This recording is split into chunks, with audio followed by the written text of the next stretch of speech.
இந்த பவள விழா இந்த தொப்பப்பட்டி ஜேரபாளையத்திலே மிக சிறப்பாக நடைபெறுவதற்கு இந்த விழாவினுடைய ஒருங்கிணைப்பாளர் ஏகேபி மணி அவர்கள் 3 மாதமாக தூங்கியிருக்க மாட்டாரோ என்று தெரியவில்லை.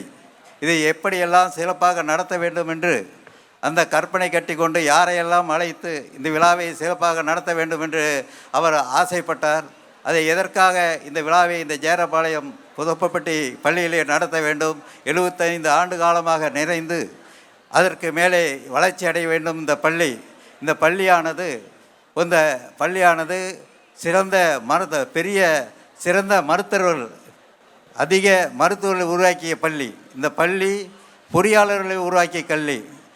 இந்த பள்ளியானது தொழில் அதிபர்களை உருவாக்கிய கல்வி, பெரிய அதிகாரிகளை உருவாக்கிய பள்ளி. அதோடு மட்டுமல்ல, பெரிய அரசியல்வாதிகள் என்று சொன்னால் சாதாரண அரசியல்வாதி நமது நாடு தமிழகம் முழுவதும் பெருமைப்படக்கூடிய அளவிலே இந்த பள்ளியிலே படித்துவிட்டு அரசியல்வாதிகளாக ஆகியிருக்கின்றார்கள். ஆகவே இவர்களெல்லாம் இந்த பெருமையோடு நிலை காட்டி இதுக்கு முன்னாலே நமக்கு சொல்லிக் கொடுத்த ஆசிரியருடைய பெருமையை நிலைநாட்ட வேண்டும் என்கின்ற நோக்கத்திலே தான் இந்த பெற்றோர் ஆசிரியர் சங்கமும் முன்னாள் மாணவர் சங்கமும் பள்ளி மேன்மை குழு 3ம் சேர்ந்து இந்த விழாவை சிறப்பாக கொண்டாட வேண்டும். இதோடு மட்டுமல்ல, பவள விழா குழு ஒன்று அமைத்து இது குறுகிய காலத்திலே இந்த குழுவின் சார்பாக இந்த விழாவை ஏற்பாடு செய்திருக்கின்றார்கள். இந்த பெருமையெல்லாம் ஒருங்கிணைப்பாளர் ஏகேபி மணி அவர்களை சாரும். அதோடு இதுக்கு உறுதுணையாக இருக்கின்ற பழைய மாணவர் என்று சொன்னால் அவர்கள் இந்த பள்ளியுடைய வளர்ச்சியிலே ஏதோ ஆரம்பிக்கும் பொழுது இதை நிறைய செய்ய வேண்டும் என்கின்ற நேரத்திலே அவங்களுடைய பங்கு எப்படி இருக்கும் என்று தெரியாத நேரத்திலே அந்த பழைய மாணவர்களாம் இந்த பள்ளிக்காக செய்தியை கிடைத்தவுடனே அவர்களுடைய பங்களிப்பாக நிறைய தொகைகள் கொடுத்து இந்த பள்ளி நன்றாக வளர வேண்டும். அதோடு மட்டுமல்ல, இந்த பள்ளியுடைய வளர்ச்சிக்காக நாம் என்ன செய்ய வேண்டும், எது செய்ய வேண்டும், உள்கட்டமைப்பு அரசாங்க அரசாங்கத்திலே இருந்தாலும் கூட அரசாங்கம் செய்தாலும் கூட அந்த அரசாங்கத்திலே அந்த வசதிகளாம் செய்வது கொஞ்சம் குறைவாக இருந்தாலும் பழைய மாணவர்கள் எதிர்காலத்திலே வருகிற சந்ததிகள் நிறைய நல்ல படித்து வர வேண்டும் என்கின்ற நோக்கத்திலே பழைய மாணவர்களாம் பல்வேறு வசதிகளை செய்து கொடுத்துக்கின்றன. அந்த விதத்திலே இங்கே பெரிய அளவிலே இந்த பள்ளியுடைய வளர்ச்சிக்காக பல வசதிகள் செய்து கொடுத்து இங்கே சிறப்பு செய்தவர் நமது ஜெயசீலன் அவர்கள். அந்த பெருமை பழைய மாணவர் ஜெயசீலனுக்கு சேரும் என்பதை நாம் இங்கே தெரியப்படுத்திக் கொள்கிறேன்.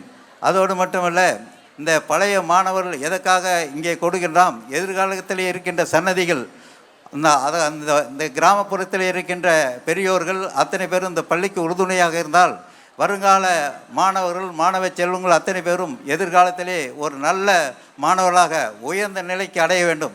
அந்த உயர்ந்த நிலைக்கு அடைய வேண்டும் என்று சொன்னால் அந்த ஊரில் இருக்கின்ற பள்ளி வளர்ச்சி அடைய வேண்டும். அந்த பள்ளி நன்றாக இருந்தால் தான் தன்னுடைய வாழ்க்கை உயர்ந்த நிலைக்கு செல்ல முடியும். ஆகவே தன்னுடைய வாழ்க்கை உயர்நிலைக்கு செல்ல வேண்டும் என்ற மாணவர்கள் அத்தனை பேரும் இந்த சிறு வயதிலே ஒரு உறுதிமொழி எடுத்துக்கொண்டு தங்களை உயர்த்தி கொள்ள வேண்டும் என்று அந்த மாணவர் செல்வங்களுக்கும் மாணவ மனைவிகளுக்கும் கேட்டுக்கொள்கின்றேன். ஆகவே இந்த பள்ளியுடைய செயல்பாடுகள், இங்கே இருக்கின்ற ஆசிரியர்கள், இங்கே தலைமை ஆசிரியராக இருக்கின்ற ஜோதி கண்மணி அவர்களோட 2 விருதுகள் பெற்று பெருமை தேடி தந்திருக்கின்றார்கள். இதையெல்லாம் தமிழ்நாட்டிலே ஒரு பெருமைப்பட வேண்டிய விஷயம்.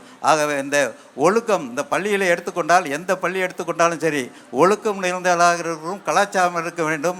அப்படிப்பட்ட ஒழுக்கத்தோடு கூடிய கல்வி கற்றால்தான் அந்த மாணவர்களை உயர்த்தி காட்ட வேண்டும். அந்த மாணவர்களெல்லாம் எதிர்காலத்திலே வருகின்ற மாணவர்களெல்லாம் இந்த சமுதாயத்துக்கும் சரி, வீட்டுக்கும் சரி, நாட்டுக்கும் சரி ஒரு நல்ல செயல்பாடுகள் செய்து காட்ட வேண்டும் என்று அவர்களுக்காக விளக்க வேண்டும் என்ற நோக்கத்திலே தான் இந்த பவள விழா கொண்டாடி கொண்டிருக்கின்றோம்.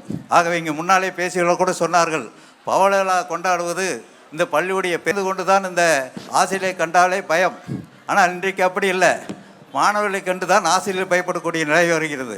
ஆகவே இந்த ஜேரபாளையத்தை பொறுத்தவரை அந்த நிலை இல்லாது இந்த பெற்றோர்கள், அருகிலே இருக்கின்ற பெற்றோர்கள், பெரியோர்கள் இந்த பள்ளியுடைய வளர்ச்சி, மாணவருடைய வளர்ச்சிக்காக பங்கெடுத்து செயல்படுகின்றார் என்பது மாற்று கருத்து இல்லை. ஆகவே எதிர்காலத்திலே இந்த பள்ளி வளர வேண்டும். அதற்காக இது விழா கொண்டிருக்கின்றோம். விரைவிலே இந்த 100ஆண்டு விழா கொண்டாடக்கூடிய அளவுக்கு இந்த பள்ளி உயர வேண்டும் என்று இந்த பவள விழாவிற்கு என்னுடைய வாழ்த்துக்களை தெரிவித்துக் கொண்டு விடைபெறுகின்றேன். நன்றி, வணக்கம்.